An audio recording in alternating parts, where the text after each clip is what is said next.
Why we prefer a wrong map to none at all? Availability bias. Smoking can be that bad for you. Like when one smoke 3 packs of cigarettes a day and live to be more than 100. Or Manhattan is really safe. I know someone who lives in the middle of a village and he never locks his door, not even when he goes on vacations, and his apartment has never been broken into. We use sentence like this to try to prove something, but they actually prove nothing at all. When we speak like this, we succumb to the availability bias. Are there more English words that start with a K or more words with K as its third letter? Answer: more than twice as many. English words have K in the third positions that start with a K. Why do most people believe the opposite is true? Because we can think of words beginning with a K more quickly. They are more available to our memory. The availability bias says this: we create a picture of the world using the examples that most easily come to mind. This is easier, of course, because in reality, things don't happen more frequently just because we can conceive of them more easily. Thanks to the availability bias, we travel through life with an incorrect risk map in our heads. Thus, we systematically overestimate the risk of being the victims of a plane crash, a car accident, or a murder. And we underestimate the risk of dying from less spectacular means, such as diabetes or stomach cancer. The chances of bomb attacks are much rarer than we think, and the chances of suffering depression are much higher. We attach too much likelihood to spectacular, flashy, or loud outcomes. Anything silent or invisible, we downgrade in our minds. Our brains imagine show-stopping outcomes more readily than mundane ones. We think dramatically, not quantitatively. Doctors often fall victim to the availability bias. They have their favorite treatments, which they use for all possible cases.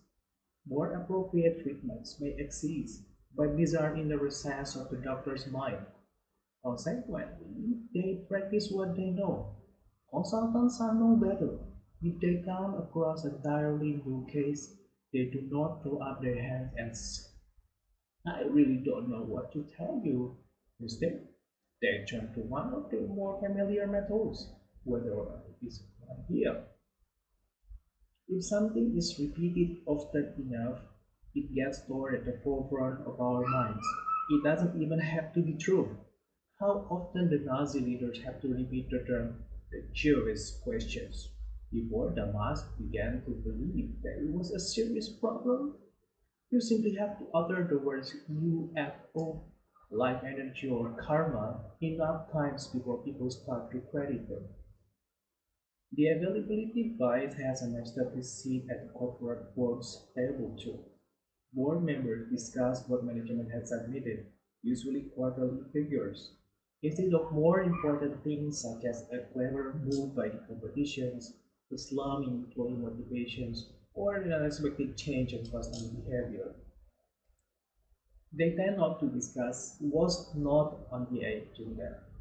In addition, people prefer information that is easy to obtain, be it economic data or receipts. They make decisions based on these informations rather than more relevant but harder to obtain informations, often with disastrous results.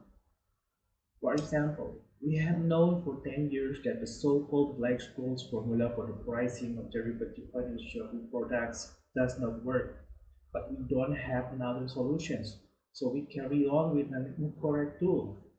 It is as if you were in a foreign city without a map and then pull out one for your hometown and simply use that. We prefer wrong information to no information. Thus, the availability bias has presented the banks with billions in losses. What was said that Frank Sinatra sang? Something about loving the girl I'm near without not near the girl I love. A perfect example of the availability bias. Find it out by spending time with people who think differently than you do, people whose experience and expertise are different from yours. We require others' input to overcome the availability bias.